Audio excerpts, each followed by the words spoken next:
અને હવે જોઈએ સમાચાર વિસ્તારથી। કરોડોનો ચૂનો લગાવનાર બીઝેડ ગ્રુપનો માલિક ભૂપેન્દ્રસિંહ ઝાલા ફરાર। ભૂપેન્દ્રસિંહ એમપી થઈ અને નેપાળ તરફ ભાગ્યાની નજીકના વર્તુળોમાં ચર્ચા થઈ રહી છે। તો ભૂપેન્દ્રસિંહના આસિસ્ટન્ટે સૌથી મોટો દાવો કર્યો છે।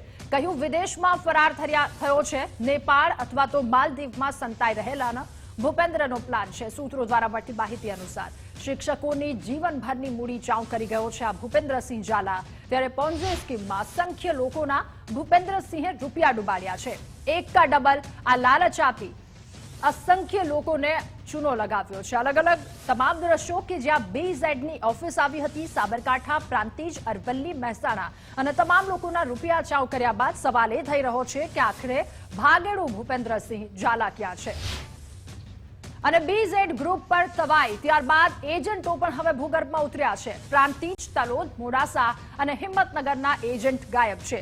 એજન્ટો ગાયબ થતા રોકાણકારોની હવે ચિંતા વધી છે। ત્યારે રોકાણકારો છેતરાયા હોવાનો અહેસાસ છતાં હજુ મૌન। બીઝેડ ગ્રુપ દ્વારા કરોડોની છેતરપિંડીનો આ મામલો સીઆઈડી ક્રાઇમે આરોપીઓને કોર્ટમાં રજૂ કર્યા। કોર્ટે આરોપી મયુર દરજીના રિમાન્ડ મંજૂર કર્યા। આરોપી મયુર દરજીના 2 દિવસના રિમાન્ડ મંજૂર થયા। અન્ય 6 આરોપીઓને જ્યુડિશિયલ કસ્ટડીમાં મોકલવામાં આવ્યા। તો સીઆઈડી ક્રાઇમે 7 લોકોની ધરપકડ કરી છે।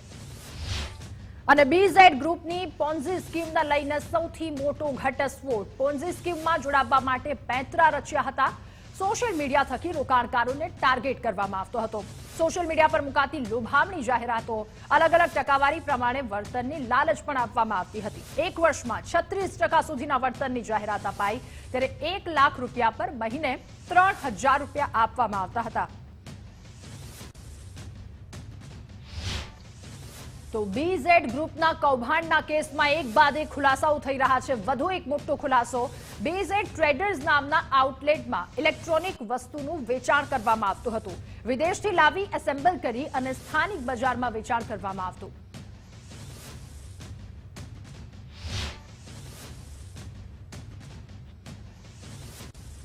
અને ભેજાબાજ ભૂપેન્દ્રસિંહ ઝાલાની બીઝેડ ગ્રુપની વધુ એક ઓફિસ મળી આવી। બીઝેડ ગ્રુપની વિવિધ ઓફિસ પર સીઆઈડી ક્રાઇમના દરોડા। છેલ્લા 4 દિવસથી ઓફિસ પર તાળા લાગેલા છે। મોડાસા રોડ પર આવેલી નંદન આર્કેડમાં આ ઓફિસ આવી છે। ત્યારે હિંમતનગરથી માણસો આવી ઓફિસ સંભાળતા હોવાનો ખુલાસો થયો છે।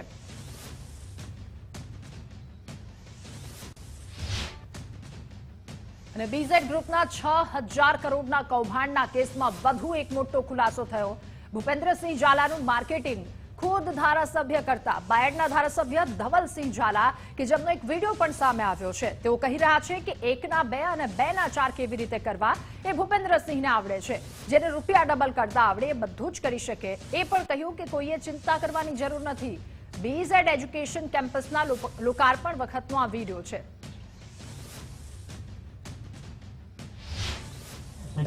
ખાસ તો અભિનંદન પાઠવા આવ્યો છું મારા મિત્ર ભૂપેન્દ્રસિંહ ઝાલા। અને આમ તો એમને એક સુંદર વાત કરું એમના માટે, 1 ના 2 કેવી રીતના થાય અને 2 ના 4 કેવી રીતના થાય, બરાબર, એમને ખૂબ સારું આવડે। એટલે અહીંના સ્ટાફ અને અહીંને એમની જોડે જોડાયેલા તમામ કહેવાય ને શૈક્ષણિક સંસ્થા સાથે જોડાયેલા તમામ લોકોએ ચિંતા કરવાની જરૂર નથી। પહેલી વાત, ઘણાને ક્યાંક થોડોક સંકોચ હોય, પરંતુ મેં એટલે જ ઉદાહરણ આપ્યું કે એકના અને ભૂપેન્દ્રસિંહનો પ્રચાર કરતા ધવલસિંહ કે ત્યારબાદ તેમણે પલટી મારી ઉલટો દોષનો ટોપલો તંત્ર પર ઢોળી તેમણે હાથ ખંખેરી લીધા। બીઝેડ ગ્રુપના ભૂપેન્દ્રસિંહનું ધવલસિંહે માર્કેટિંગ કર્યું। એ વિડીયો પણ આપે સાંભળ્યો। બોફાટ વખાણ કરતો 1 ના 2, 2 ના 4 કરવા મુદ્દે તેમણે વખાણ કર્યા। ત્યારે ગુજરાત ફર્સ્ટની સાથે વાતચીતમાં ધવલસિંહ કે જેમણે હાથ ખંખેરી લીધા, ધવલસિંહ ઝાલાએ કહ્યું તો જાહેર જીવનનો વ્યક્તિ છું, આ બધી કામગીરી સરકારે કરવાની છે। આ સિવાય એમણે શું કહ્યું એ પણ સાંભળો। જે વર્ણન કરવામાં આવ્યું છે ને એને ક્યાંક ને ક્યાંક ખોટી રીતે મારી મકડીને લોકો સમજી રહ્યા છે અને બતાવી રહ્યા છે ક્યાંક।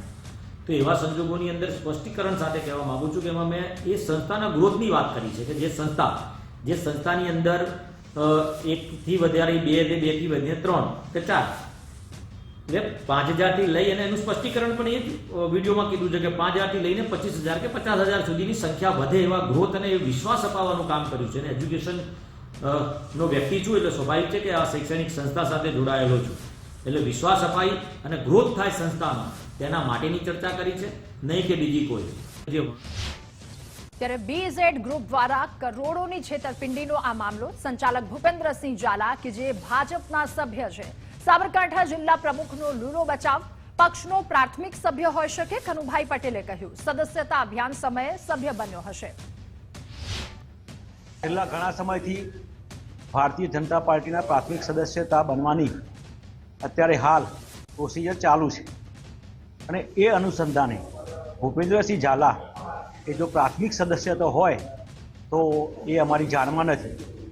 બાકી ભૂપેન્દ્રસિંહ ઝાલા એ ભારતીય જનતા પાર્ટીના કોઈ હોદ્દેદાર નથી અને એમને જે કૃત્ય કરેલું છે, જે પ્રમાણે ટીવીમાં સમાચાર આવે છે, એની સાથે ભારતીય જનતા પાર્ટીને કોઈ લેવા દેવા છે નહીં. ત્યારે BZ ગ્રુપે કરોડોનું કૌભાંડ કર્યું અને આજ મુદ્દે કોંગ્રેસના પણ આક્ષેપ. સાબરકાંઠા જિલ્લા કોંગ્રેસ સમિતિના પ્રમુખ અશોક પટેલનો આરોપ છે, ભૂપેન્દ્રસિંહ ઝાલા પર ભાજપના નેતાઓના 4 હાથ છે. MLA અને મંત્રીઓ BZ CEOનું માર્કેટિંગ કરે છે. લોકોના કરોડો રૂપિયા છાવરી લેનારની સામે કડક કાર્યવાહીની માંગ કરી. સત્તાધારી પાર્ટી ના હાથ જો હોય તો જ આટલા 6,000 કરોડ રૂપિયા સુધીનું જ્યારે લોકોનું કલ્યાણ થતું હોય આ જિલ્લાની અને ઉત્તર ગુજરાતમાંથી, તો હું માનું છું ત્યાં સુધી સરકારે આની ઉપર પૂરેપૂરો જેટલું બને એટલું લોકોના પૈસા છે એ ટૂંક સમયમાં જ પરત અપાવવા જોઈએ. તો ભૂપેન્દ્રસિંહના આ કૌભાંડને લઈને હવે રાજકારણ ગરમાયું છે. કોંગ્રેસ પ્રવક્તા મનીષ દોશીએ પણ આ અંગે પ્રહાર કર્યા.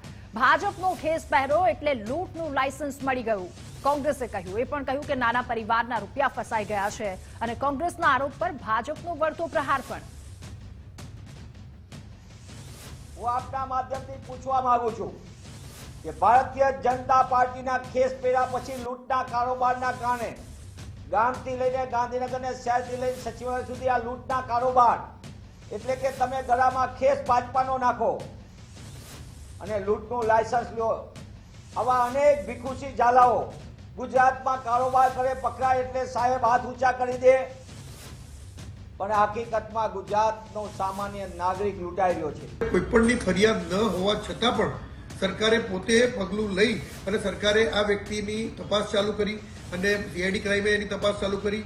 ગુજરાત રાજ્યના મુખ્યમંત્રી શ્રી ભૂપેન્દ્રભાઈ પટેલ અને ગૃહ રાજ્યમંત્રી હર્ષભાઈ સંઘવીની સીધી દોરવણી હેઠળ આ તપાસ ચાલુ કરવામાં આવી અને ભોળા વ્યક્તિઓના પૈસા નાણાં ડૂબી ન જાય અને આ કઈ રીતે આ સ્કીમ ચલાવે છે એની તપાસ કરી અને એ વ્યક્તિઓને નાણાં કઈ રીતે પરત મળે અને જો ગુનેગાર હોય તો ગુનેગારને કઈ રીતે સજા થાય, એ માટે આ સરકારે પોતે ઇનિશિયેટિવ પગલું લીધું છે. નથી કોંગ્રેસે લીધું કે નથી કોઈ વ્યક્તિના રોકાણકારોએ કોઈ ફરિયાદ કરી, પરંતુ જ્યાં સુધી આ પ્રશ્ન છે ત્યાં સુધી મારે કોંગ્રેસને કહેવું છે કે તમે કોઈ બાબત બને, સરકાર પોતે પગલાં લે અને સરકાર જ્યારે આવા કૌભાંડકારીઓની તપાસ કરતી હોય ત્યારે માત્ર ને માત્ર આવી બાબતો ઉપર રાજકીય રોટલા શેકવા માટે અને પોતાની મહત્તા વધારવા માટે અને પોતાનું મહત્વ તથા પોતાનું અસ્તિત્વ બતાવવા માટે જો કોંગ્રેસ આવા પ્રયત્નો કરતી હોય તો મને કોંગ્રેસ પર પણ આજે લજ્જા આવે છે કે કોંગ્રેસ આવા પ્રયત્નો ન કરવા જોઈએ. અને BZ ગ્રુપની ઓફિસોમાં CID ક્રાઇમની તપાસનું ધમધમાટ. CID ક્રાઇમની ટીમ સતત 3જા દિવસે હિંમતનગર પહોંચી. ઝાલાનગર ભૂખિયા ડેરા ગામે CID ક્રાઇમની ટીમ પહોંચી. મોંઘીદાટ લક્ઝુરિયસ 3 કાર જપ્ત કરવામાં આવી છે. તો CID ક્રાઇમની ટીમે સંચાલક ભૂપેન્દ્ર ઝાલાના ઘરે પણ સર્ચ હાથ ધર્યું. ઝાલાનગરથી 3 કારની સાથે ટીમ ગાંધીનગર જવા રવાના પણ થઈ.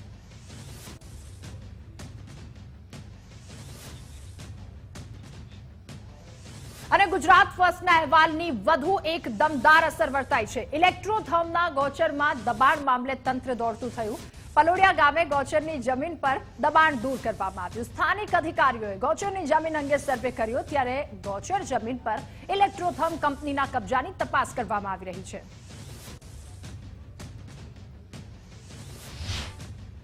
ગુજરાત ફર્સ્ટ ચેનલના માધ્યમથી અમને આ બાબતે જાણવા મળેલ છે. અમે તુરંત જ જિલ્લા કલેક્ટરશ્રીએ આ બાબતે જિલ્લા વિકાસ અધિકારી સાહેબનું ધ્યાન દોર્યું છે. ગૌચરની જગ્યા છે એટલે અમે મામલતદાર સાહેબ અને પ્રાંતને પણ સૂચના આપી છે કે પ્રાંત સાહેબ અને મામલતદાર સાહેબ ટીડીઓ સાથે રહી અને સ્થળની વિઝિટ કરે અને વિઝિટ કરીને જે પણ નિયમાનુસારની કાર્યવાહી કરવાની હોય એ સત્વરે કરે અને અત્રે રિપોર્ટ પણ કરે. અને હવે વાત ખ્યાતિ હોસ્પિટલના મેડિકલ માફિયાઓને લઈને આ કાંડ મામલે ક્રાઇમ બ્રાન્ચની તપાસ પૂરજોશમાં ચાલી રહી છે. ક્રાઇમ બ્રાન્ચની ટીમ આરોપીઓને લઈને હોસ્પિટલ પહોંચી.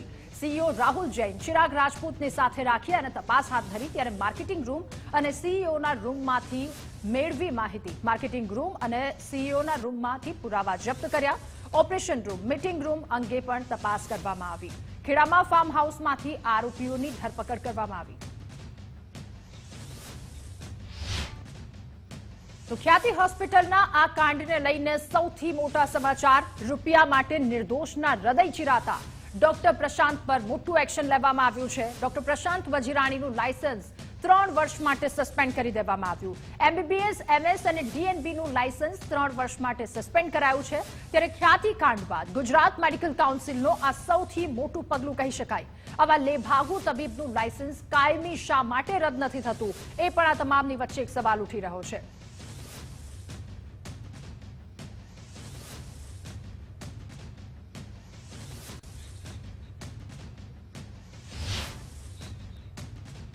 તો ખ્યાતિકાંડ મામલે અફવા ફેલાવનારને ક્રાઇમ બ્રાન્ચની ચેતવણી. વ્યક્તિગત સ્વાર્થ માટે અફવા ફેલાવનારની સામે કાયદેસરની કાર્યવાહી કરવામાં આવશે, ક્રાઇમ બ્રાન્ચે કહ્યું. અને ગેરકાયદે મેળવાયેલા આર્થિક લાભ માટે મેળવેલી સંપત્તિ ટાંચમાં લેવામાં આવશે. અત્યાર સુધી ઝડપાયેલા 6 આરોપીઓની સંપત્તિ ટાંચમાં લેવાશે. જોકે ફરાર અન્ય 3 આરોપીઓને શોધવા માટે પણ તપાસ તેજ કરવામાં આવી છે.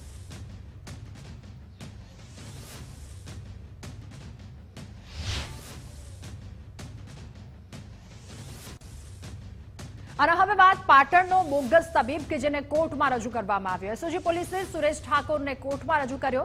એસઓજીએ 10 દિવસના રિમાન્ડની માંગણી પણ કરી છે. કોર્ટે સુરેશ ઠાકોરના 5 દિવસના રિમાન્ડ મંજૂર કર્યા.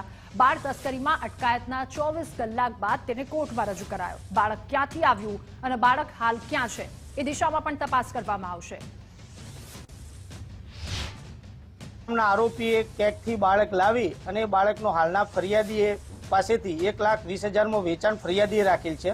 ત્યારબાદ બાળકને અન્ય રીતે જ્યારે એના માથાની અંદર ઈજાઓ કંઈક હતું એના કારણે એને સારું ફરી લઈ જતો, ફરી સારવાર કરી અને બાળક એમનો સોદો કેન્સલ કરીને એના ફરિયાદીના પૈસા પરત કરેલા હોય, જેથી એ મુદ્દે તપાસ કરવા સારું આ કામના આયુએ 10 દિવસના જ્યારે રિમાન્ડ માંગેલો હોય, જેથી આ બાળક ખરેખર ક્યાંથી આરોપી લાવ્યા હતા, હાલ એ બાળકનો કબજો કોની પાસે છે, તેમજ આ જે બર્થ સર્ટિફિકેટ બન્યું છે એ આમના નામનું તે કેવી રીતે બન્યું, એના ખોટા ડોક્યુમેન્ટ્સ કયા ઊભા કર્યા છે અને એની સાથે કોણ કોણ સંડોવાયેલ છે, એ મુદ્દે 10 દિવસના રિમાન્ડની માગણી કરતો નામદાર કોર્ટે 2/12 સુધીના રિમાન્ડ મંજૂર કરેલ છે. અને રાજકોટમાં સિવિલ હોસ્પિટલમાં વધુ એક તબીબની સામે કાર્યવાહી કરવામાં આવી છે. ડોક્ટર પાર્થ ચુડાસમાને 6 મહિના માટે સસ્પેન્ડ કરવામાં આવ્યો. ડોક્ટર પાર્થે ગત તારીખ 18 સપ્ટેમ્બરના રોજ ઇમરજન્સી વોર્ડમાંથી આવેલા દર્દીને દાખલ ન કરતા તેનું મોત નીપજ્યું હતું. જેમાં તપાસ દરમિયાન તબીબની બેદરકારી સામે આવી, જેને લઈને ડોક્ટર પાર્થની સામે કાર્યવાહી કરી તેમને સસ્પેન્ડ કરવામાં આવ્યા. મહત્વનું છે કે તબીબને વોર્ડ નંબર 10માં દર્દીને દાખલ ન કરાતા દર્દી પાર્કિંગમાં જ સૂઈ રહ્યો, જેના કારણે દર્દીને સારવાર ન મળતા તેનું મોત નીપજ્યું હતું. અને બોગસ ડોક્ટરોને નાથવા માટે બનાવાયેલા નવા એક્ટ હેઠળ નોંધણીનો મુદ્દો. મહેસાણા જિલ્લાની 4,000 હોસ્પિટલોમાંથી 50 જ નોંધાયેલી છે. માત્ર 50 હોસ્પિટલો જ ક્લિનિકલ એસ્ટાબ્લિશ્ડ એક્ટ હેઠળ નોંધાયેલી છે. ત્યારે 2025 સુધીમાં નોંધણી નહીં કરાય તો ₹5 લાખનો દંડ થશે. મહેસાણા જિલ્લાના સીડીએમઓ ડોક્ટર ગોપીબેનનું આ નિવેદન છે. કહ્યું, ક્લિનિકલ એસ્ટાબ્લિશ્ડ એક્ટ હેઠળ 135 અરજી આવી છે. મહેસાણા જિલ્લામાં ક્લિનિકલ એસ્ટાબ્લિશમેન્ટ એક્ટ અંતર્ગત અમારી જોડે હજી સુધી 135 એપ્લિકેશન આવી છે.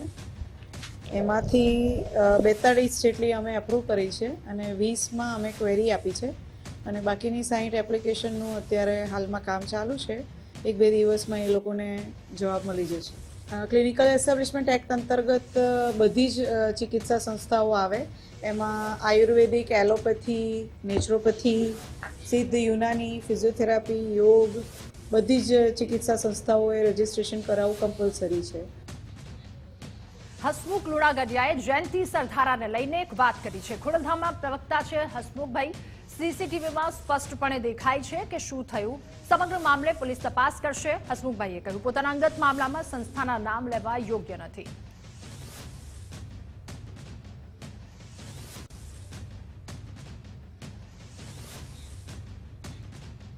અને પાટીદાર અગ્રણી જયંતિ સરધારા પર હુમલાનો મામલો. આ સમગ્ર મામલે ધારાસભ્ય રમેશ ટીલાણાની પ્રતિક્રિયા સામે આવી છે. કહ્યું, ખોડલધામ સરદારધામ બંને સમાજ સેવાનું કામ કરે છે. હું બંને જગ્યાએ જોડાયેલો છું. મને વડીલો મળ્યા હતા. હું સમાધાન માટે પ્રયાસ કરીશ.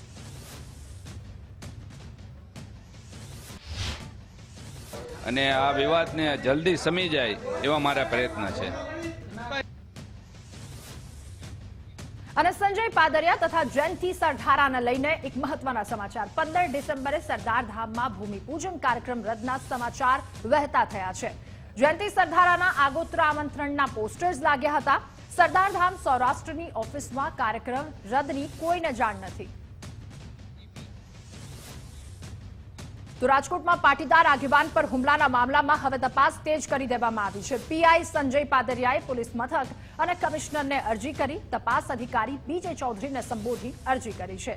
નિષ્પક્ષ તપાસ કરવા અરજીમાં તેમના દ્વારા ઉલ્લેખ કરવામાં આવ્યો અને સીસીટીવી કેમેરાની તપાસ કરવી ખાસ જરૂરી. પાર્ટી પ્લોટ ખાતે કુલ 64 સીસીટીવી ફૂટેજ લાગેલા છે. ત્યારે પાર્ટી પ્લોટમાં પોતાની સાથે હાજર વ્યક્તિની પણ વિગત આપી. અને ગુજરાતમાં હવે ગન કલ્ચરની ચર્ચાએ વેગ પકડ્યો છે. એક સાથે 200 યુવકે હથિયારના લાયસન્સ માંગ્યા. મોરબીમાં પાટીદાર યુવકોએ સામૂહિક રજૂઆત કરી. પાટીદાર પરિવાર અને પાટીદાર પરિવારના યુવાનો આજે કલેક્ટર શ્રી પાસે આવ્યા છે અને કલેક્ટરને આવેદનપત્ર આપ્યું છે. અને આવેદનમાં અમે માંગણી કરી છે કે અમને તંત્ર તરફથી કોઈ સપોર્ટ મળતો નથી. જો એફઆઈઆર કરવા જાય તો એફઆઈઆર લેવામાં ન આવે, અને લઈએ તો ગુંડાઓને અને વ્યાજખોરોને જાણ કરી દઈએ કે ભાઈ સંઘની રચના કરવામાં આવી છે. જે બાબત અત્યારે જાણવા મળી કે મોરબી શહેરમાં કાયદો અને વ્યવસ્થા માટે જે પોલીસની તકલીફ થઈ છે. તો ગન કલ્ચરની ડિમાન્ડ અંગે કાંતિ અમૃતિયાની પણ પ્રતિક્રિયા સામે આવી. એમએલએ કાંતિ અમૃતિયાએ મનોજ પનારા પર નિશાન સાધ્યું. મનોજ પનારા સમાજને ગુમરાહ કરતા હોવાનો આરોપ લગાવ્યો. જાહેર જીવનમાં 35 વર્ષ થયા. કોઈ પણ માણસને લાયસન્સ જોતું હોય તો લાયસન્સ જરૂરી લે, ટૂંકી છે. અહીંયા મોરબી જિલ્લામાં 3000 ઉદ્યોગ છે. બહારના 5 લાખ માણસો કામ કરે, અને કહેતા પણ મને જરાય સંકોચ નથી કે એક પણ કારખાનું કોઈ દાદાગીરી કેસ બંધ થયું એવું બન્યું નથી. એક પણ દુકાન બંધ થઈ એવું નથી બન્યું. ખરેખર લાયસન્સ જોતું હોય તો પોતાને ઓનલાઈન અરજી કરવાની હોય અને એનો અભિપ્રાય આપે અને એનું લાયસન્સ આપે. પણ સમાજને ગુમરાહ કરવા હોય, એ કારે બસો લઈ અને આવેદનપત્ર દેવા જવું હોય, એ તો મેં મારા જાહેર જીવનમાં 35 વર્ષમાં પહેલી વાર જોયું. અને મોરબીમાં પાટીદારોએ બંદૂક માટે અરજી કરતા મુદ્દો હવે ગરમાયો છે. એસપીજી અધ્યક્ષ લાલજી પટેલે કહ્યું, લાયસન્સ આપવા જોઈએ. પાટીદારોએ અરજી કરી છે. મને લાગે છે ખરેખર લાયસન્સ કાયદેસર રીતે મળતું હોય છે તો દરેકે અરજી કરી, એમાં કોઈ ખોટી વાત નથી. અને 100% દરેકે પોતાનું લાયસન્સ રાખવું જોઈએ. અને આ રીતે સુરક્ષા માટે જરૂરી છે કે પોતે હથિયાર રાખી અને આવા અસામાજિક તત્વો એના માટે સુરક્ષા માટે જરૂરી છે દરેક. અને હવે વાત કરીશું આદિવાસી પટ્ટામાં અલગ ભિલિસ્તાનની માંગના વિવાદ વિશે. આદિવાસી વિભાગના આદિવાસી મંત્રીઓએ વિરોધ કર્યો છે. મંત્રી કુબેર ડિંડોર કુંવરજી હરપતિએ ભિલિસ્તાન માંગનો વિરોધ કર્યો. ઉમરગામના ધોળીપાડામાં આદિજાતિ મહોત્સવમાં તેમણે આકરી ટીકા કરી છે. કોઈ સંજોગોમાં શક્ય નથી કે એમાં શેના માટે ભિલિસ્તાન હોય કે અહીંયા તમામ સુવિધાઓ, તમામ વ્યવસ્થા, એજ્યુકેશન, જે બાકીની વ્યવસ્થા છે એ ગુજરાત સરકાર પૂરી કરી રહી છે. અને ભણીને આજે મુખ્ય ધારામાં આવી રહ્યા છે. આજે 814 સીટો મેડિકલની છે આદિવાસી સમાજની અનામત, એ પહેલા જ રાઉન્ડમાં ભરાઈ જાય છે. અને એના પછી જે વિદ્યાર્થીઓ જે ઓછા મેરિટવાળા હોય એ સેલ્ફ ફાઇનાન્સ કોલેજોમાં જે જાય છે ત્યાં મેડિકલ કોટા, આપણો મેનેજમેન્ટ કોટા હોય છે. મેનેજમેન્ટ યાની કહેવાનું સરકારી કોટા. એ સરકાર બાપ દાદાના જમાનામાં અમે ભણતા ત્યારે આવી કોઈ સગવડ નથી, ફીસીપ નહોતી, આવી કોઈ સગવડ નથી. ડોક્ટર બનવું હોય તો આજે સરળતાથી 15 લાખ રૂપિયા મળી શકે છે. એન્જિનિયર બનવું હોય તો 15 લાખ રૂપિયા સરળતાથી મળી શકે છે. પાયલોટ બનવું હોય તો 25 લાખ રૂપિયા મળી શકે છે. અને તેને કારણે આજે આદિવાસીઓ આગળ આવે છે, એમાં કોઈ શંકાનું સ્થાન નથી. તો આ તરફ નવસારીમાં ફરી એકવાર ખ્રિસ્તી મિશનરી એક્ટિવ થઈ વિસ્તારમાં ફરી ધર્માંતરણનું માથું ઉચક્યું છે. શહેરની શાળામાં શિક્ષકોની કથિત સામેલગીરી પર ખ્રિસ્તી વિધિનો એક વિડીયો સોશિયલ મીડિયામાં વાયરલ થયો. 7 ડે શાળાના શિક્ષકોની જેમાં કથિત ભૂમિકા છે. વિડીયોમાં શિક્ષિકા સરિતા નાસ્કર ખ્રિસ્તી વિધિ કરતી દેખાઈ અને વાયરલ વિડીયો થતા શિક્ષિકાએ માફી માંગતો વિડીયો બનાવ્યો. मैंने देखा है कि जो हमारा वीडियो वायरल हो रहा है ये कोई स्कूल में इन्वॉल्व होके या कोई धर्मांतरण करने का ऐसा कोई भी मेरा इंटेंशन से ये वीडियो मैंने नहीं बनाया था, क्योंकि एक जगह पे एक प्रार्थना सभा में मैंने बोला, मगर कुछ शब्द ऐसे मेरे मुंह से गलती से गए कि जिन वजह से मेरे हिंदू भाई बहन को शायद ये दुख दिया होगा या उन लोगों को अच्छा नहीं लगा होगा. અને અમરેલીના સાવરકુંડલામાં માથાભારે તત્વોનો આતંક. રઘુવંશી સમાજના અગ્રણી ભાજપના મહામંત્રી પર હુમલો. રાજુ નાગરેચા, પ્રમુખ જગદીશ માધવાણી અને તેજસ પર હુમલો થયો. સમગ્ર મારામારીની ઘટનાના સીસીટીવી દ્રશ્યો પણ સામે આવ્યા. ત્રણેય ઇજાગ્રસ્તો સાવરકુંડલા સિવિલમાં સારવાર હેઠળ છે. પોલીસે હુમલો કરનાર 4 આરોપીઓને પકડી પાડ્યા. ત્યારે રઘુવંશી સમાજના અગ્રણીને મારતા રાજકારણ હવે ગરમાયું છે. નાગરિકોએ ગામમાં બંધ પાડવા એલાન પણ કર્યું. સાવરકુંડલામાં આજે વેપારીઓ ઉપર એમની સાથે ભારતીય જનતા પાર્ટીના આગેવાન ઉપર કેટલાક લોકોએ ખૂની પ્રકારનો હુમલો કર્યો છે. અંગત અદાવત અને દબાણ હટાવવાના પ્રશ્ને વેપારીઓ ઉપર આ પ્રકારનો હુમલો થાય એ બિલકુલ જાયજ નથી, વ્યાજબી નથી. અને એક ધારાસભ્ય તરીકે કહું છું કે મારી સહનશીલતાની હદની બહાર છે. અને એટલા માટે મેં પોલીસને સ્પષ્ટ સૂચના આપી છે કે સીસીટીવીના ફૂટેજને ચેક કરવામાં આવે. કેટલાક તથાકથિત લોકો વારાઘડીએ આવા નાના છબકલા કરી અને પોલીસ સ્ટેશનનો કબજો લઈ અને પોલીસને સમજાવી અને આવા ગુનાઓ છે એને વેરવિખેર કરવાના પ્રયાસો કરે છે. મેં પોલીસ સાથે સ્પષ્ટ શબ્દોમાં વાત કરી છે કે આવા પોલીસ સ્ટેશનને કબજો લેનારા લોકોને પણ ઓળખી પાડવા જોઈએ. અને એક ઇસમને પોતાનું કેબિન ખડકવું હતું, એને માટે એમણે એવું કીધું કે ભાઈ અહીંયા મારે કેબિન ખડકવું, તમે પાર્કિંગ નહીં બનાવો. જે બાબતથી જે માણસો પાર્કિંગ બનાવતા હતા એમણે એવું કીધું કે નહીં ભાઈ આ તો અમારી જ જગ્યા છે, અમે પાર્કિંગ બનાવશું. એ બાબતે બોલાચાલી થઈ. તો બનાસકાંઠાના કાંકરેજ તાલુકાના થળી જાગીર મઠના મહંતનું નિધન થતા હવે નવા મઠના મહંતને લઈને વિવાદ વકર્યો છે.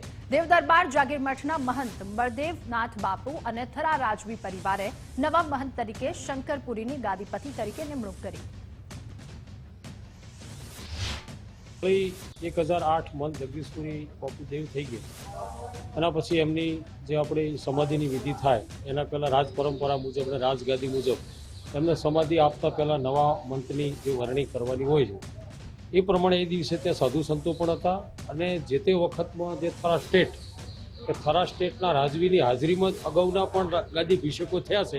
એ થરા આગેવાનો જે સારા સમજુ ડાયા હોય એ મારી જોડે આવો અને હું તમને આનું જે તે ડિટેલ જે માહિતી છે, જેનું શું મૂળ છે, શું પરંપરા છે એ હું જ સમજાવું. તમે એ આખો સમાજ એકદમ આટલો બધો ઉશ્કેરી ના જાશો અને સમાજની અંદર ખોટો વાદ વિવાદ કોઈ કરશો નહીં. કે બાપુને દેવ થયા પછી આ જગ્યાનો પરંપરા રિવાજ એવો છે કે સમાધિ આપ્યા પહેલાં કોઈ પણ ગાદી ખાલી ન રહે એ માટે બીજા નિમણૂક કરવા પડે મંત ગાદીપતિ. એ દિવસે બાપુ દેવ પામ્યા એ દિવસે દેવદરબાર મંત, બળદેવનાથજી મહારાજ, થરા રાજવી પરિવાર અથવા આજુબાજુના તમામ ચૌધરી સમાજ છે, ઠાકોર સમાજ છે, રબારી, તમામ 18 આલમ ભેળા થઈ અને બધા નિર્ણય એવો લીધો કે ભાઈ સહમતીએ કે આ મંતને આપણે ગાદી પર બેસાડીએ. તો રાજકોટમાં વિશ્વ હિન્દુ પરિષદ અને બજરંગ દળનું વિરોધ પ્રદર્શન. બાંગ્લાદેશમાં હિન્દુ વિરુદ્ધ પ્રવૃત્તિ અને અત્યાચારને લઈને આ વિરોધ કરવામાં આવી રહ્યો છે. બાંગ્લાદેશમાં જે હિન્દુ સંતોનો ધરપકડ થઈ છે એના વિરોધમાં આજે ત્રિકોણબાગ ખાતે વિરોધનો કાર્યક્રમ કરેલ છે. બસ સરકાર અને હિન્દુઓની સુરક્ષાને ધ્યાનમાં રાખી અને વહેલી તકે આને મુક્ત કરાવે. અને સુરતમાં ગુજરાત ફર્સ્ટના અહેવાલની ત્વરિત અને ધારદાર અસર વર્તાઈ છે. અમરોલીની શાળાના આચાર્ય સંજય પટેલને સસ્પેન્ડ કરાયા. અમરોલીની સ્નેહ રશ્મિ શાળાના આચાર્ય સંજય પટેલ સસ્પેન્ડ થયા. ગુજરાત ફર્સ્ટ પાસે શિક્ષક સંજય પટેલની ફરજ મોકૂફીનો ઓર્ડર પણ. અને આવો એકાલ ડોકલ જે પોતાના સ્વાર્થ માટે તમામ વસ્તુ નેવે મૂકે છે, ગરીબ બાળકોના શિક્ષણ અને સારામાં સારા પગાર લઈને જો આવું કરતા હોય તો એને માફ કરી ન શકાય, અને જો એને રજાના પગાર લીધા હશે તો અમે એના પાસેથી વસૂલીશું. તો સુરતમાં ગુજરાત ફર્સ્ટના અહેવાલની ધારદાર અસર વર્તાઈ અમરોલીની શાળાના આચાર્ય સંજય પટેલને સસ્પેન્ડ કરાયા. આચાર્યને લઈને શાસનાધિકારી મેહુલ પટેલનું પણ નિવેદન સામે આવ્યું. સંજયભાઈ બાબુભાઈ પટેલ મુખ્ય શિક્ષક 285 શાળા નંબરમાં ફરજ બજાવતા હતા. તેઓ સરકારી કર્મચારી હોય, પરમિશન વગર વિદેશ પ્રવાસ કરેલ હોય, એની જાણ નથી કરેલ, નથી મંજૂરી મેળવેલ, અને આવી વખતો વખત એમણે નિયમનો ભંગ કરેલ હતો. Welcome back. અન્ય મહત્વના સમાચાર પર નજર કરીશું. ગુજરાત હાઈકોર્ટે CID ક્રાઇમને રીતસરની ઝાટકી. હવે તો બસ હદ થઈ ગઈ છે. પોલીસ સલામતી માટે છે કે પછી નિર્દોષને હેરાન કરવા માટે? હાઈકોર્ટે કહ્યું સિવિલ દાવાની મર્યાદા પૂર્ણ થઈ હોવા છતાં પોલીસ ગુનો દાખલ કરે છે.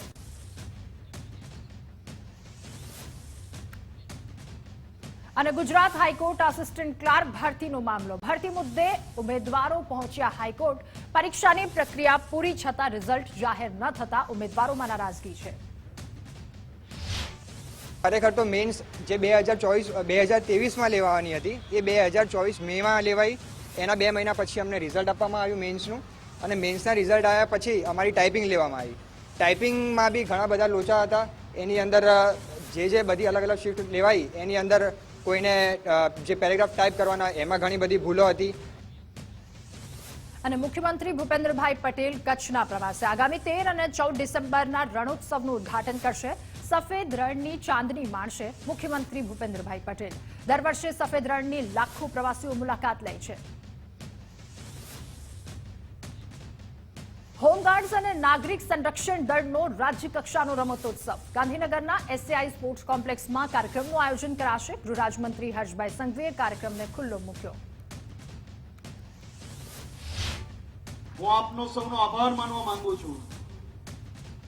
પોલીસ નહીં પરંતુ પોલીસ જોડે પોલીસથી બી વિશેષ રાત દિવસ એક કરીને સમાજમાં કોઈ બી ઘટના બને, સમાજમાં કોઈને બી ક્યાંય બી સૌથી પહેલા જરૂર હોય તો પહોંચનાર ફોર્સ એ પોલીસ ફોર્સ હોય છે, ને એમાં સૌથી વધુ નજીક લોકો જોડે રહીને કામ કરતું કોઈ હોય તો આપણું હોમગાર્ડ્સ દળ છે. હોમગાર્ડ્સના સૌ સાથીઓને અભિનંદન. અને ગૃહરાજમંત્રી હર્ષભાઈ સંઘવીએ પોલીસ અધિકારીને ટકોર કરી. કહ્યું હોમગાર્ડના કમાન્ડન્ટે પોતાના જિલ્લાના SPને માહિતી આપવી જોઈએ. સૌ લોકોએ આપવી જોઈએ, ને જિલ્લા કમાન્ડન્ટ શ્રીને બી હું વિનંતી કરું છું કે આ માહિતીઓ રેગ્યુલર તમારા જિલ્લા SPને પહોંચે, અને જો જિલ્લા SP એની ઉપર પગલા ના લે, એની ઉપર ગંભીરતાપૂર્વક કામગીરી ના કરે તો વિભાગમાં અને મને ડાયરેક્ટ આવીને આપવાની બી આપ સૌ લોકોને છૂટ છે. સૌ જિલ્લા કમાન્ડન્ટ શ્રીઓને વિનંતી છે, દરરોજ આગળ પાછળ આટા મારે એવા લોકોને સારી ડ્યુટી.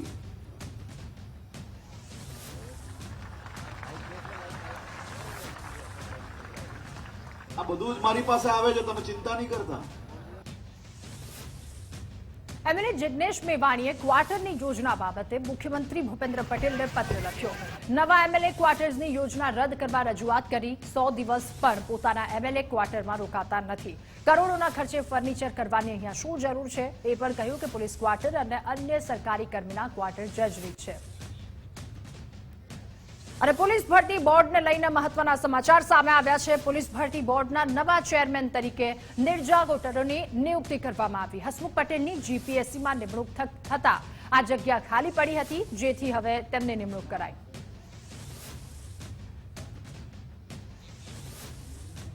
અને જામનગરમાં ગેરકાયદે દબાણને દૂર કરાયા. મહિલાએ ખાનગી પ્લોટમાં કબર ઊભી કરી દીધી. ડીવાયએસપીએ કહ્યું પ્લોટ બાદ દબાણ કરી ધાર્મિક વિધિ શરૂ કરાઈ. દબાણ દૂર નહીં કરાતા પ્લોટ ધારકે અરજી કરી. પોલીસે મહિલા સામે ફરિયાદ દાખલ કરી છે. અને આ જે પ્લોટ છે એનો ગેરકાયદેસર અને અનઅધિકૃત કબજો મેળવેલો હોય આ બાબતની લેન્ડ ગ્રેબિંગ એક્ટ મુજબની ફરિયાદ તે વખતે ફરિયાદી દ્વારા લેન્ડ ગ્રેબિંગ કમિટીમાં કરવામાં આવેલ હતી. તો જામનગરના પોશ વિસ્તારમાં રસ્તા વચ્ચે જ વીજ પોલને લઈને હવે હાલાકી છે. રસ્તા વચ્ચે વીજ પોલને લઈ અનેક અકસ્માતો સર્જાયા. તંત્રને અનેક રજૂઆતો છતાં કોઈ પગલાં ન લેવાયા. જોઈ શકો વચ્ચોવચ્ચ 2 પોલવાળો હાઈ ટેન્શન લાઇનની વર્ષો જૂની લાઇન નીકળે છે. એવું નથી કે રોડ હતો ને લાઇન આવી, વર્ષો જૂની લાઇન છે. એમાં સીસી રોડ આ લોકોએ કરી નાખ્યો છે. નથી એમાં કોઈ રિફ્લેક્શન કે આ અકસ્માતને આમંત્રણ આપતા હોય જ્યારે કે એવું લાગે કે ભાઈ રાતના સમયે તમે નીકળો તો એક્સિડન્ટ 100%. અનેક વખત એક્સિડન્ટો થયા છે અને આ રોડનો હવે કોઈ જાતનો ઉપયોગ જ નથી થતો. કેમ કે અહીં હવે અત્યારે આ સીસી રોડ થયો એ પહેલાં થાંભલો ડેમેજ થઈ ગયો હતો. ડેમેજ થઈ ગયો એટલે આ લોકોએ ડબલ થાંભલો નાખ્યો છે. અહીંયા આવવા જવા વાહનવાળાને બહુ તકલીફ પડે છે, એક્સિડન્ટ થાય છે, સામસામા ક્રોસિંગમાં તકલીફ પડે છે. તો આ થાંભલો અહીંયાથી હટાડવા વિનંતી છે. અમને બધાને અહીંયા બહુ તકલીફ છે. 66 kV નાગેડી 7 રસ્તા એની ઓવરહેડ ડીપીવાળી લાઈન છે. એ તો વર્ષોથી એ લાઈન ઊભી કરવામાં આવેલી છે, એઝ ઇટ ઇઝ છે. અને એ લાઈન અત્યારે જે તમે કહો છો કે ભાઈ રસ્તા વચ્ચે ડીપી છે, તો એ હટાવવા માટેની અમારે કોઈ મહાનગરપાલિકા તરફથી કોઈ પણ જાતની અત્યારે કોઈ દરખાસ્ત કે માગણી કે એવું કાંઈ અમારી પાસે આવેલું નથી કોર્પોરેશન તરફથી. પીજીવીસીએલ જે કોઈ તપાસી બરાબર એમને આપણે જાણ કરવામાં આવશે, એની પાસે કોટેશન મેળવી આગળની જે કરવાની થતી કાર્યવાહી હાથ ધરવામાં આવશે જીએમસી દ્વારા. તો અમદાવાદ બીઆરટીએસ બસને લઈને વિપક્ષના આક્ષેપ. વિપક્ષે કહ્યું બીઆરટીએસ લોકો માટે જીવનું જોખમ સાબિત થઈ રહ્યું છે. બીઆરટીએસમાં છેલ્લા 6 મહિનામાં 5 બસમાં આગ લાગી. प्रतिदिन 274 बस रोड पर दौड़े છે. पिछले 6 महीने में 5 बसों में आगजनी के हादसे हुए हैं.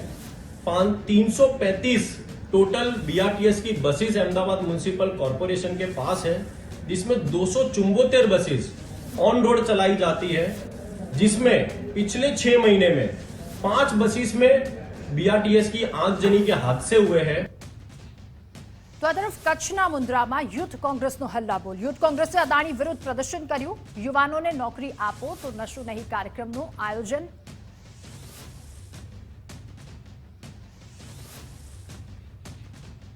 અને રાજ્યમાં કેટલાય સમયથી નર્સરી, જુનિયર અને સિનિયર કેજીના શાળાના સંચાલકો નવા નિયમ બાબતે વિરોધ નોંધાવી રહ્યા છે. ગુજરાત ઇન્ડિપેન્ડન્ટ પ્રી સ્કૂલ એસોસિએશને પ્રી સ્કૂલ નોંધણી નિયમમાં વિસંગતતા દૂર કરવા રાજ્ય સરકારમાં વારંવાર લેખિત રજૂઆતો કરી છે. સિમ્પલ માંગ છે કે સૌપ્રથમ જે અઘરા નિયમો આવ્યા છે પ્રી સ્કૂલ રજિસ્ટ્રેશન માટેના, એમાં અમારી સૌપ્રથમ માંગ એ છે કે બીયુનો નિયમ હળવો કરવામાં આવે, કે કમર્શિયલ હોય, રેસિડેન્શિયલ હોય, કોઈ પણ હોય ચલાવવામાં આવે. સાથે સાથે અગર કોઈ જગ્યાએ બીયુ નથી આપી શકતા તો ત્યાં સ્ટ્રક્ચરલ સ્ટેબિલિટી સર્ટિફિકેટથી પણ કામ ચલાવવામાં આવે. અને સુરતની સાયણ શુગર મિલની 51મી વાર્ષિક સભા મળી. સભામાં ડિરેક્ટરો અને મોટી સંખ્યામાં સભાસદો હાજર રહ્યા અને અનેક એજન્ડાના કામ પર અહીંયા ચર્ચા પણ કરાઈ. આવનારા દિવસોમાં સહકારી સંસ્થાને જે પ્રમાણે નુકસાન થઈ રહ્યું છે, જે ઔદ્યોગિક એકમો, શહેરીકરણ, એમાંથી કેવી રીતના બચી શકાય એ માટે પણ એક ખૂબ જ સરસ ચર્ચા કરવામાં આવી. તો સુરતમાં વીર નર્મદ સાઉથ ગુજરાત યુનિવર્સિટીમાં કામધેનુ ચેર સ્થાપિત કરાશે. બોર્ડ ઓફ મેનેજમેન્ટની બેઠકમાં સૈદ્ધાંતિક મંજૂરી અપાઈ.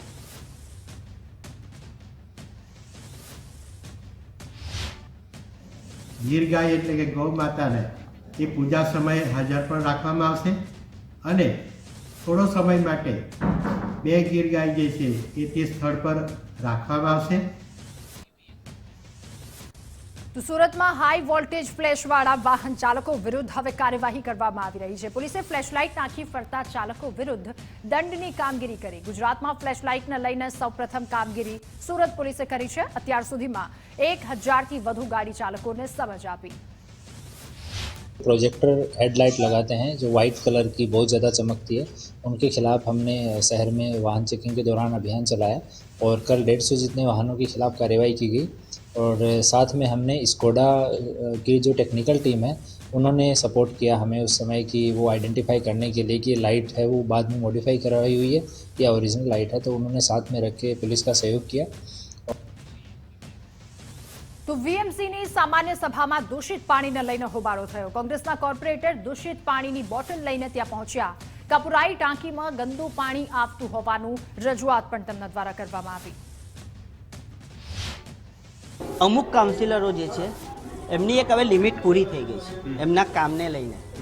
અને જો વર્ક ના થાય તો એ માણસ જ્યારે છેલ્લા લેવલ પર આવે તો પછી એના હાથમાં બી કશું નથી. મેં એવો શબ્દ વાપર્યો જ નથી કે અધિકારીઓને મારવા જોઈએ. મેં કાઉન્સિલરોની વ્યથા વ્યક્ત કરી કે ભાઈ હવે આ લોકોની લિમિટ પૂરી થઈ છે. જાહેર જે જનતા છે એ સૌ પ્રથમ કોઈ બી કામ હોય તો કાઉન્સિલરને કહેતું હોય છે, અને કાઉન્સિલર પ્રયત્ન બી કરતા હોય, પણ અમુક કામની અંદર અધિકારીની નિષ્કાળજીના લીધે તમે જોયું હશે, મારે આજે એટલે બોલવું પડ્યું કે બધા જ સભાસદો આજે બોલતા હતા, બધા જ નામ સાથે અધિકારીઓને કીધું કે આ અધિકારી આવું જવાબ આપે છે, આ અધિકારી આવું જવાબ આપે, એટલે મારે કમિશનરશ્રીનું ધ્યાન દોરવું પડ્યું. હવે એ લોકોને સ્પષ્ટ સૂચના છે કે ભાઈ તમે કામે લાગો અને અધિકારીઓ કોર્પોરેટરોનું સન્માન જાળવો, નહીં જાળવો તો પછી અમને બીજી પદ્ધતિ આવડે છે. શું પદ્ધતિ હોઈ શકે? એ લોકો કામ નહીં કરે ને જો આવી રીતે વાત કરશે કે ભાઈ પદ્ધતિસર અમે કદાચ એમનું અપમાન કરીએ તો બરાબર છે. અમે કામ માટે શું એમને હાથ જોડીને વાત કરીએ કે પગે લાગીને વાત કરીએ કે આ કામ કરી દો, આ કામ કરી દો? તમે પગાર લો છો તો તમારે એ કામગીરી કરવા માટે છે. તમે વડોદરા મહાનગરપાલિકામાં એ કામ માટે જ તમને નિમવામાં આવ્યા છે.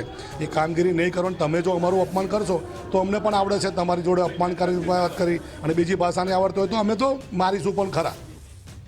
અને વડોદરા ગ્રામ્યમાં દબાણકર્તાઓ પર કાર્યવાહી. મુખ્ય બજારોના દબાણો પાલિકાએ હટાવ્યા.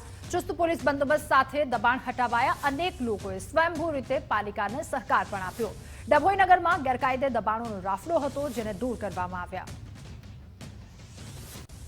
અને આ તરફ આણંદ પાલિકાએ દબાણ હટાવો ઝુંબેશ શરૂ કરી છે. ટાઉન હોલ વિદ્યાનગર રોડ પર દબાણ હટાવાયા. ઓચિંતી કાર્યવાહી, અને જેના કારણે દબાણકર્તાઓમાં ફફડાટ ફેલાયો. દબાણો હટાવવા પક્ષપાત થતો હોવાનો પણ આક્ષેપ થયો. સામાજિક કાર્યકર હાફવેજી કોર્પોરેટર મહેશ વસાવાની રજૂઆત પર.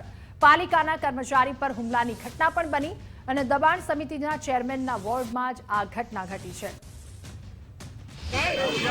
આજની ઘટના એવું છે કે અત્યારે મને ટેલિફોનિકથી મને જાણવા મળ્યું કે વિદ્યાનગર રોડ પર જે દબાણો દૂર કરવા માટે જેસીબીને લઈને નીકળ્યા છે. હવે જે માણસો ગરીબ માણસો જે ટેમ્પી લઈને લારી લઈને ઊભા રહે છે એ લોકો પર અત્યાચાર થઈ રહ્યો છે. એ લોકોનું દબાણની અંદર બધું ભરપાઈ કરે છે. જેસીબીની શું જરૂર છે કે તોડવા માટે લાવવાનો છે, એ લોકોનો સામાન ભલે જાય. જે લોકોએ મંડપ બાંધીને બહાર વેપાર કરે છે એ લોકોને આ લોકો વોન કરે છે. અમે સરકારની જોડે છે અને પ્રશાસનની બી જોડે છે કે ભાઈ દબાણ દૂર કરો, વાત બરોબર છે, પણ જે ગરીબ અને મધ્યમ વર્ગનો માણસ જે પોતાની લારીથી પોતાનું ઘર ગુજરાન ચલાવી રહ્યો છે એ લોકોનો માલ ભરે છે, અને જે લોકોએ અહીંયા આગળ પાવતી ભરાઈ છે, બહાર મંડપ બાંધ્યો છે, એ લોકોને વોન કરે છે. અમે સીઓ સાહેબને કીધું છે કે આ રોડ પર જેટલું બી જે પાકું જે છે દબાણ એ તમારથી નાટે તો અમે લોકો તમારી જોડે સમર્થનમાં છે, પણ નિયમ બધા માટે સરખો હોવો જોઈએ. આણંદ નગરપાલિકા દ્વારા વિદ્યાનગર રોડ પર આવેલ ટ્રાફિકને નડતરરૂપ જે કંઈ ફળ ફ્રૂટની લારીઓ હતી, ટેમ્પી હતી, અને એ આખા વિદ્યાનગર રોડ પરની લારીઓ અને ફ્રૂટની લારીઓ જે નડતરરૂપ હતી ત્યારે દૂર કરાવેલ છે. અને વડોદરામાં વધુ એક કોન્ટ્રાક્ટર સામે પાલિકાની લાલ આંખ. નોટિસ આપ્યા બાદ પણ કોન્ટ્રાક્ટરની બેદરકારી સામે આવી અને તેની સામે કાર્યવાહી કરાઈ. કપુરાઈ ટાંકીના કોન્ટ્રાક્ટરને ટર્મિનેટ કરવામાં આવશે. કોન્ટ્રાક્ટર માઇક્રો લેસર વેલ્ડિંગ ટેકનોલોજીને નોટિસ આપી હતી.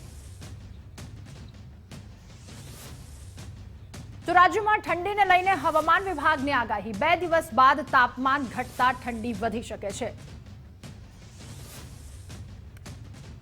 गुजरात स्टेट के लिए फोरकास्ट है वो ड्राई वेदर प्रिवेल करेगा. और टेम्परेचर की बात करेंगे तो आने वाले 5 दिनों के लिए जो मिनिमम टेम्परेचर का फोरकास्ट है वो नो लार्ज चेंज में रहेगा, और जिसमें जो टेम्परेचर की टेंडेंसी होगी वो 2 दिन के लिए राइजिंग टेंडेंसी होगी. उसके बाद टेम्परेचर फिर वापस 2 दिन के बाद टेम्परेचर में गिरावट दर्ज होगी. અને સુરતના ઓલપાડમાં જિલ્લા કક્ષાનો વિજ્ઞાન મેળો યોજાયો. વિદ્યાદીપ યુનિવર્સિટી ખાતે વિજ્ઞાન મેળાનું આયોજન કરવામાં આવ્યું. મંત્રી મુકેશ પટેલના હસ્તે ઉદ્ઘાટન કરવામાં આવ્યું. ત્યારે મંત્રી મુકેશ પટેલે અલગ અલગ કૃતિઓ પણ નિહાળી હતી. તાલુકા કક્ષાના વિજ્ઞાન મેળા યોજ્યા બાદ જિલ્લા કક્ષાના વિજ્ઞાન મેળાનું આજે 200થી 205થી વધુ અલગ અલગ કૃતિઓ મૂકવામાં આવી છે પ્રદર્શનની અંદર. વડોદરા રેન્જ આઈજીપી સંદીપસિંહ દ્વારા વાર્ષિક ઇન્સ્પેક્શન. રેન્જ આઈજીપીએ પોલીસ કામગીરીની સમીક્ષા કરી, પોલીસની કામગીરીને બિરદાવી અને સૂચનો પણ આપ્યા. 13 તુજકો અર્પણ આ હેઠળ ગુમ થયેલા 45 મોબાઈલ પરત આપ્યા અને છોટાઉદેપુરમાં ભોગ બનનારને ₹22 લાખ પરત અપાયા. વિવિધ બ્રાન્ચોની કામગીરીની સમીક્ષા કરવા માટે આ વાર્ષિક ઇન્સ્પેક્શનનું આયોજન કરવામાં આવ્યું. એના અનુસંધાને મારા દ્વારા બોડેલી પોલીસ સ્ટેશનની મુલાકાત લેવામાં આવી છે. આજ રોજ કદવાલ પોલીસ સ્ટેશનની મુલાકાત લેવા હું જઈ રહ્યા છું. એ સિવાય આપણે નસવાડીમાં પોલીસના આવાસોના ખાતમુહૂર્તના પ્રોગ્રામમાં પણ મેં ભાગ લીધો છે. ખરેખર આપણે જે કંઈ મેં પોલીસ સ્ટેશનની મુલાકાત લીધી છે અને બ્રાન્ચોની મુલાકાત લીધી છે એ કહેતા મને ખૂબ ગર્વ થાય છે કે છોટાઉદેપુર પોલીસ ખૂબ સરાહનીય કામગીરી કરી રહી છે. અમદાવાદના સોલા વિસ્તારમાં શિવ સ્મૃતિ ભવનનું લોકાર્પણ કરવામાં આવ્યું. રાજયોગીની ચંદ્રિકાબેન અને શારદાબહેનના હસ્તે લોકાર્પણ કરવામાં આવ્યું. તો બીજી તરફ બ્રહ્મકુમારી સંસ્થા દ્વારા અમદાવાદ કોર્પોરેશનને રિક્વેસ્ટ કરી હતી, જેથી સોલા ખાતે બ્રહ્મકુમારી ચોકનું પણ લોકાર્પણ કરવામાં આવ્યું. સોલા વિસ્તારમાં બ્રહ્મકુમારીનું 18 વર્ષથી કેન્દ્ર ચાલતું હતું, પરંતુ તે રેન્ટલ હતું. હવે બ્રહ્મકુમારીએ પોતાનું સેન્ટર બનાવી દીધું છે, જેનો ઉદ્દેશ્ય મેડિટેશન અને લોકોના ઘર ઘર સુધી પ્રાચીન યુગની કળા પહોંચાડવાનો છે. જે સોલા વિસ્તારની અંદર બહુ વર્ષોથી અમે અહીંયા આગળ બ્રહ્મકુમારીનું કેન્દ્ર 18 વર્ષથી ચલાવીએ છીએ, પણ રેન્ટેડ હાઉસ પર હતું. હવે અમે એક આ પોતાનું સેન્ટર બનાવ્યું છે, જેનો ઉદ્દેશ, જેનું નામ અમે રાખ્યું છે મેડિટેશન હબ, અને લોકોના પાસે ઘર ઘર સુધી આપણી પ્રાચીન યોગની કળા લોકોના ઘર ઘરમાં પહોંચે. મેડિટેશનનો તો ફાયદા ગણવાની કોઈ જરૂરત જ નથી, પરંતુ આપણે જે મેડિટેશન શીખવીએ છીએ એ રાજયોગ મેડિટેશન છે. એટલે કર્મ ઇન્દ્રિયોના રાજા બનવું, કે જેની તમામ ઇન્દ્રિયો પર આપણે કેવી રીતને આપણો કાબુ હોય, સંયમ હોય, જેથી કરીને ગુસ્સાની પરિસ્થિતિ દુનિયામાં તમામ આવવાની, પણ એની પર સંયમ કેવી રીતના રાખવો, એ જ રાજયોગનો ઉદ્દેશ છે. બસ અમે એએમસીમાં એની રિક્વેસ્ટ કરેલી હતી અને એમને ફાળવવામાં આવ્યું, તો અમારા માટે એક મોટી ઓપોર્ચ્યુનિટી હતી અને એ બનીને તૈયાર હતું, એટલે આજે એનું પણ ઇનોગ્રેશન કર્યું. તો પાટણમાં બાળ તસ્કરી મુદ્દે હવે તપાસનો ધમધમાટ શરૂ કરી દેવામાં આવ્યો છે. બાળ તસ્કરીમાં પોલીસને વધુ એક કડી મળી આવી. વધુ એક મહિલાની ભૂમિકા ખુલી છે. સુરેશ ઠાકોર બાદ વધુ એક મહિલાની ભૂમિકા સામે આવી. તો રાજકોટમાં ક્રિકેટર પુજારાના શાળા પર રેપના કેસમાં આગોતરા જામીન અરજી. જીત પવારીએ વકીલ મારફતે આગોતરા જામીન અરજી કરી. અરજીની સુનાવણી 30 નવેમ્બરના રોજ થશે. તો અમદાવાદમાં નકલી કરન્સી છાપવાની ફેક્ટરી ઝડપાઈ. એસઓજી ટીમે બ્રાન્ચે વટવા જીઆઈડીસીમાં ફેક્ટરી ઝડપી પાડી. ઓસ્ટ્રેલિયન કરન્સીની સાથે 4 આરોપીની ધરપકડ કરવામાં આવી. મૌલિક પટેલ અને ધ્રુવ બંને મળી અને નક્કી કરેલું કે ભાઈ આપણે ઓસ્ટ્રેલિયન ડોલર છાપી અને સસ્તામાં અમદાવાદમાં આપીએ, અને એના માટે એને ખુશ પટેલનો સંપર્ક કરેલો, અને ખુશ પટેલ છે એ આ ડોલર છાપી અને આ બંને મૌલિક અને ધ્રુવ આપે તે એને બજારમાં વેચી દેવાના હતા. આ રીતે પ્લાનિંગ કરી અને તે લોકોએ 1-8 મહિના પહેલાં એક જે પ્રિન્ટર છે એ પણ ખરીદેલું, અને ધ્રુવ છે એનો પ્રિન્ટિંગનો જ બિઝનેસ છે એના ફાધરનો, ત્યાં એની ઓફિસમાં જ આ ગોઠવણ કરી અને જે પેલો જથ્થો છે 131 નંગ નોટો એને છાપી. તો અમદાવાદમાં ડિજિટલ અરેસ્ટ મામલે એક મોટી કાર્યવાહી કરવામાં આવી. યસ બેંકના 4 કર્મચારી સહિત 5ની ધરપકડ કરવામાં આવી. બેંકના કર્મચારીઓની સંડોવણી સામે આવતા તેમની ધરપકડ કરાઈ. ખાતું ખોલાવવામાં, પૈસા ટ્રાન્સફર કરવામાં બેંક કર્મીની સંડોવણી હોવાનું ખુલ્યું હતું. 1.15 કરોડની છેતરપિંડીના ગુનામાં સંડોવાયેલા હતા આરોપી, અને સાયબર ક્રાઇમે આરોપી પાસેથી વધુ 9 લાખ રોકડા कब्जे કર્યા. केस में पहले हमने 3 लोगों की अरेस्ट करी थी, और उसमें जो 1 करोड़ 15 लाख रुपए है वो पूरे एक बालाजी एंटरप्राइज नाम के अकाउंट में ट्रांसफर हुए थे. तो उनके अकाउंट होल्डर सहित इस गैंग के 2 लोगों की हमने पहले अरेस्ट करी थी.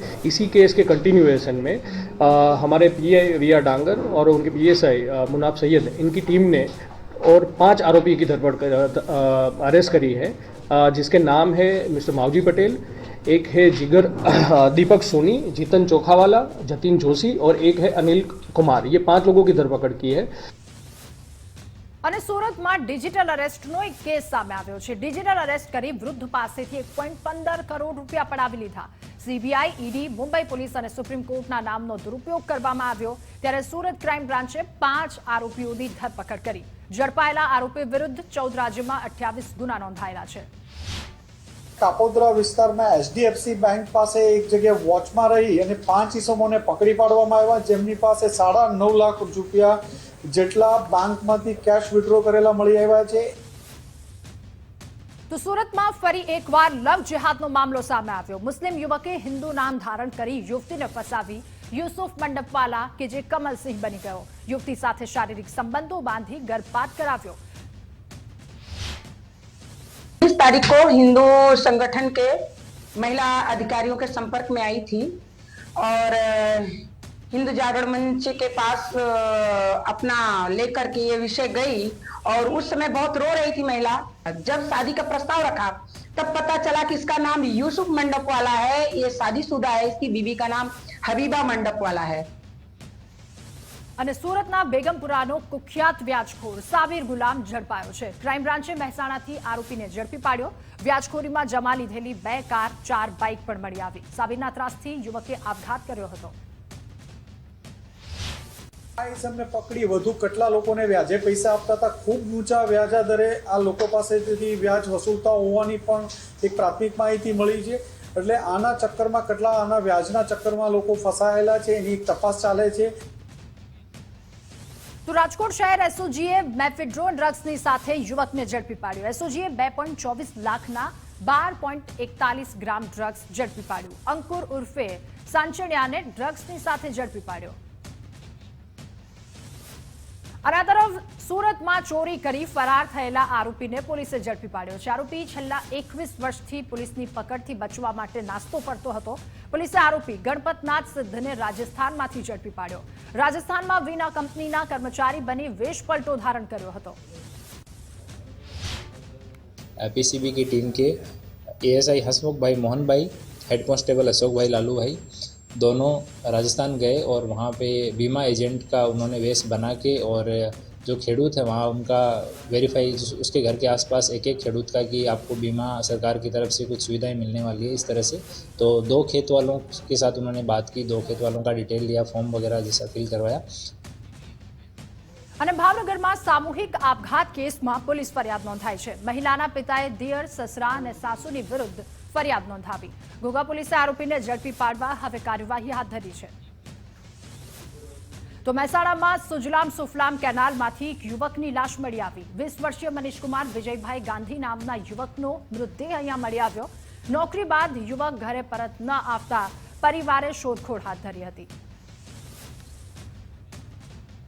દાહોદમાં રિમોવા એપ્લિકેશનથી નાણાં પકડાવતો ઠગ ઝડપાયો છે. એપ્લિકેશન ડાઉનલોડ કરાવી વળતરની લાલચે રોકાણ કરાવતો અલગ અલગ લોકોને 29 લાખ ટ્રાન્સફર કરાવ્યા હતા. તો દાહોદ સાયબર ક્રાઇમે પોલીસે ગોધરાના આરોપીને ઝડપી પાડ્યો.